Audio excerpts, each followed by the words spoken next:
Today, the Crown Prosecution Service has authorised Axel Rudakubana, aged 18, from Lancashire, to be charged with 2 further offences.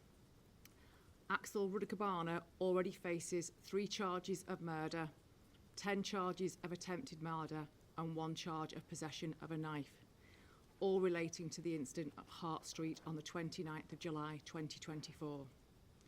The 2 further offences relate to evidence obtained by Merseyside Police during searches of Axel Rudakubana's home address as part of a lengthy and complex investigation which has been ongoing since the 29th of July. The additional charges are the production of a biological toxin, namely ricin, contrary to Section 1 of the Biological Weapons Act 1974, and possession of information, namely a PDF file entitled Military Studies in the Jihad Against the Tyrants, the Al-Qaeda Training Manual, likely to be useful to a person committing or preparing to commit an act of terrorism, contrary to Section 58 of the Terrorism Act 2000. Rudakubana will appear at Westminster Magistrates Court by video link tomorrow. Following announcement of further charges, today I want to reassure the communities of Southport and the communities of Merseyside that we are committed to getting justice for the families of Bibi, Elsie and Alice, the 10 victims who were injured at Hart Street and the other 16 people who were present on that day. We are also committed to being open and transparent with our communities. However, I am sure you will appreciate that we also need to make sure that we do not prejudice this trial. You may have seen speculation online that the police are deciding to keep information from the public. This is certainly not the case. We have been given extensive guidance by the Crown Prosecution Service in relation to what we can say publicly to ensure the integrity of the court proceedings are protected, and therefore we are restricted in what we can share with you now the proceedings are live. Following the events of Monday the 29th of July, searches of Axel Rudakubana's home address resulted in an unknown substance being found. Testing confirmed the substance as ricin. We have worked extensively with partners to establish that there was a low to very low risk to the public, and I want to make that reassurance clear today. I can also tell you that there was no ricin present at Hart Street. When ricin was discovered, all necessary steps were taken so that we could be sure that no one was at risk. This was a multi-agency response. Expert advice and guidance was received and adhered to throughout the investigation.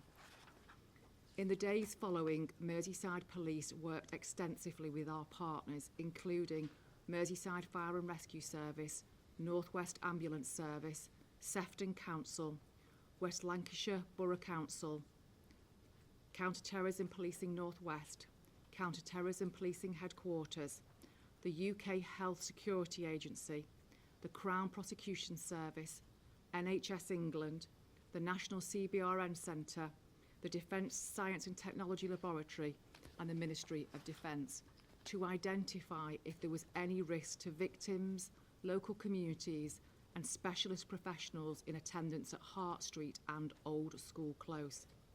At this point, it's particularly appropriate to recognise the support that we've had from our colleagues in the emergency services, local authorities and counter-terrorism policing. That support has included forensic experts and digital investigators, and that support has been in place since the initial stages of the investigation and continues. I want to reassure our communities that we will continue to work in partnership with all of our partners, and we are absolutely committed to keeping our communities safe. At this time, counter-terrorism policing has not declared the events of the 29th of July a terrorist incident. I recognise that these new charges may lead to speculation. The matter for which Axel Rudakubana has been charged under the Terrorism Act does not require motive to be established.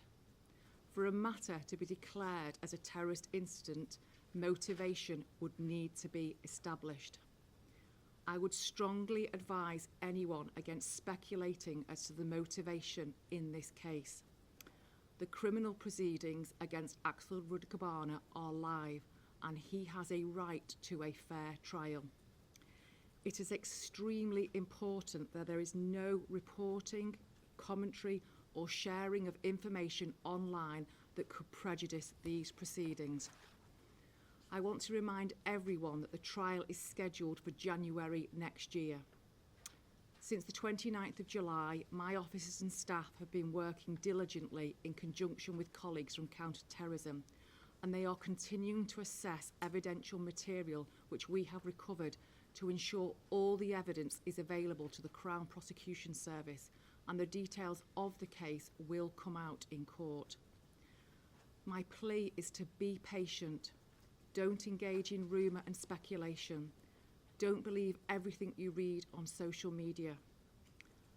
We must not lose sight of the families of Elsie, BB and Alice, who are still grieving, and the families and those victims who were present at Hart Street on the 29th of July. We need to do the right thing to ensure that the justice process is not prejudiced. Thank you. Good afternoon. My name is Professor Tim Atkins, and I'm a Senior Scientific Advisor for the Defence Science and Technology Laboratory, DSTL. DSTL is part of the Ministry of Defence, dedicated to delivering high-impact science and technology for both UK defence and homeland security. Our role is extremely wide-ranging, providing vital scientific support not just to the armed forces, but also to the police and various other agencies in the event of a chemical or biological incident. That level of support ranges from deployed scientists attending incidents to analytical and testing support based at our laboratories at Porton Down in Wiltshire. Before going any further, and on behalf of everybody at DSTL, I'd like to express our deepest condolences to the families who've lost precious loved ones and to everyone suffering the consequences of this tragic incident. DSTL's role is to identify hazardous and deadly substances and to provide scientific advice and expertise. Firstly, so the police and law enforcement agencies can deliver justice, and secondly, to enable public health authorities to keep people safe, a role which is hugely important to everybody at DSTL. As a strategic national asset, we are unique in the United Kingdom, a sovereign capability that delivers sensitive science directly supporting protection of the public. Within DSTL is the chemical and biological response capability. This world-leading capability works routinely and directly with emergency response services, including the police, during an incident to ensure responders can identify and understand the dangers associated with highly hazardous chemicals and biological substances. From the outset, the full spectrum of DSTL's capabilities has been provided to Merseyside Police. This included scientific advisors, myself included, and supporting staff providing advice on the ground and at the Joint Command Group in Liverpool. It also included unrestricted access to our analysis laboratories at Porton Down, where a team of scientists undertook detailed examination of the items from this incident to identify the presence of the toxin ricin. At all stages of the incident, DSTL have worked closely with Merseyside Police, with the priority that people were kept safe and to allow the police to respond and investigate as quickly as possible. Finally, I'd like to thank the DSTL scientists for their tireless work in supporting Merseyside Police during this tragic incident and for their dedication to ensuring public and responder safety throughout the United Kingdom. Thank you. Good afternoon. I'm Dr Renu Bindra. I'm a Senior Medical Advisor at the UK Health Security Agency. And my role includes working with partners from multiple agencies, including the police and the NHS, to assess the risk to the public's health from a wide range of threats and to provide specialist advice.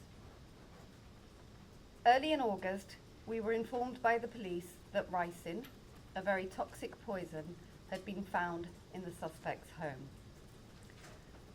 Following this, our agency's experts in health protection and in chemicals, poisons and toxicology immediately undertook a thorough public health risk assessment.